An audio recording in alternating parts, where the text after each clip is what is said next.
Hello, I'm Dorothy Kamaker from Patient Advocates Australia, and together with my partner Alicia Dunn, we work in the Australian healthcare system to get better outcomes for our clients who are experiencing problems.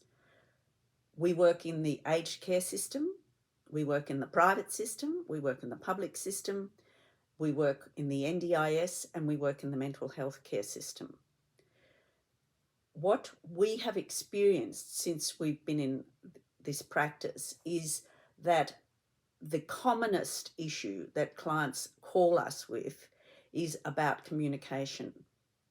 They call us to say that the communication with the treatment team, with the medical team, with the GP is inadequate, and they are concerned about the healthcare.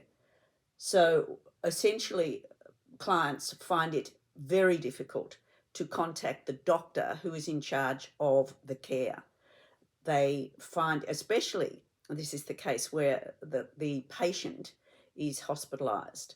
So we find that they say to us when they call up, my mother, my sister, or me, if the client is also the patient, has been in hospital for 3 days, 5 days, 2 weeks sometimes, and we cannot speak to the doctor who is looking after us or them.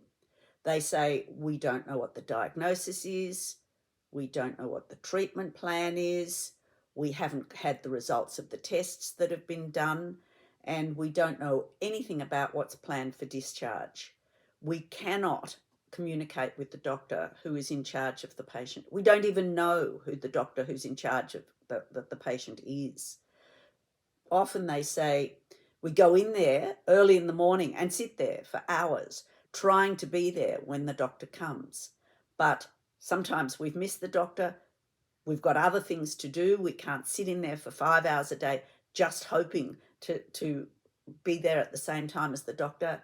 The nursing staff have no idea when the doctor's coming, and they are not going to contact the doctor and say, we are here waiting for them. So we can't coincide just by chance with the doctor to speak to them. And the people we do get to speak to are usually the intern who's on the treating team. And interns, by the way, are largely doing clerical work on medical teams. They are the most junior position on a medical team, and they are not usually empowered to pass on medical information about treatment or about plans. Or we speak to the nurse, and likewise, the nurse is definitely not empowered to pass on medical information.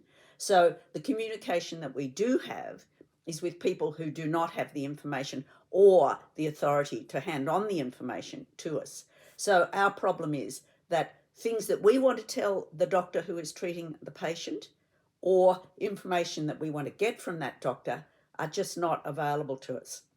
So communication is causing concern. We don't know what's happening, we don't know what's planned, and we don't understand what's being done. Other barriers to communication that we frequently hear about are medical secretaries in doctors' practices. So what we say to our clients is, we have the access to the doctor who is treating your family member or who's treating you. So we can go via a different pathway. We can bypass the nurses, the interns, and the medical secretaries, and we can speak to the doctor. And our preferred practice is to get the patient or the client, if it's the sister or the daughter, and the doctor and us in the same conversation to discuss everything that the client wants to discuss.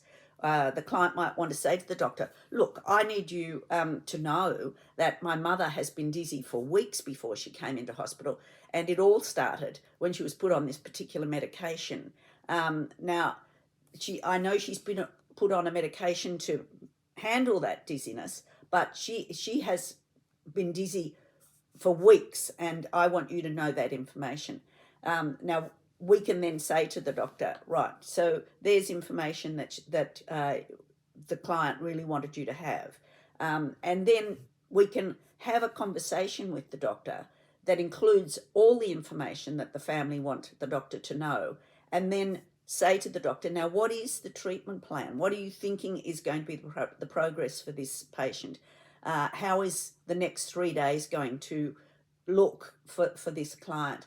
And at the end of the conversation with the doctor who's treating them, and once we have a very clear understanding of what the diagnosis is and what the treatment plan is, then we have a conclusion to that conversation that says, well, thanks, doctor, that's beaut. That's exactly what we wanted to hear. And we'll be back in touch with you in about 3 days' time just to get some follow-up about that. So this puts the doctor on notice that we are going to be part of the communication going forward, and that they should expect to hear back from us.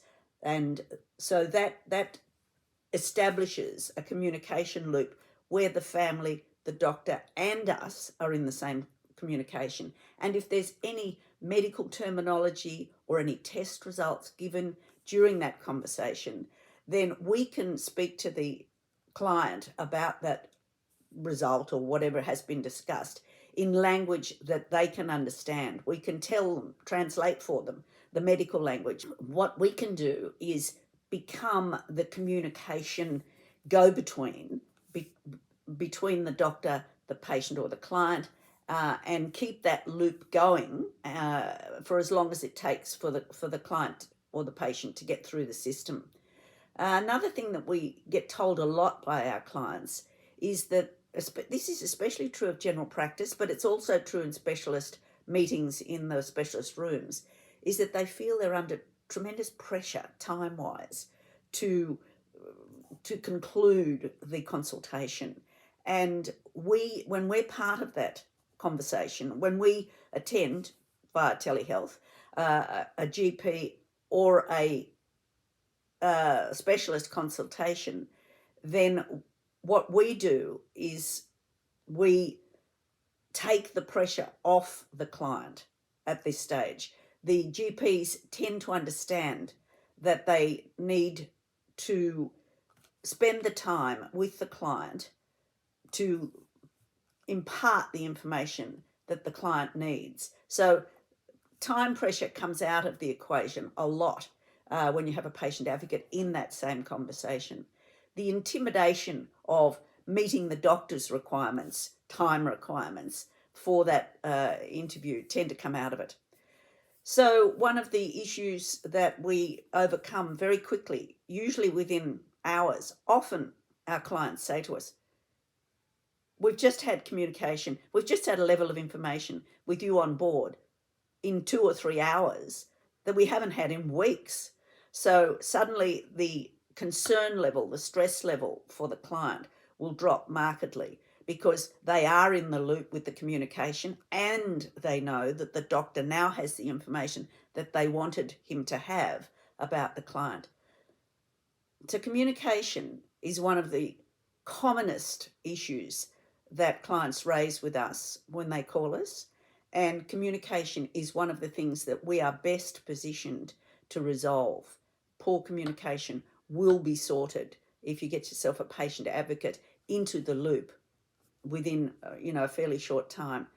My only advice to clients is do not leave the communication issue too long before you get a patient advocate involved, because the more poor communication that passes under the bridge, the worse the problem will become and the harder it is to resolve.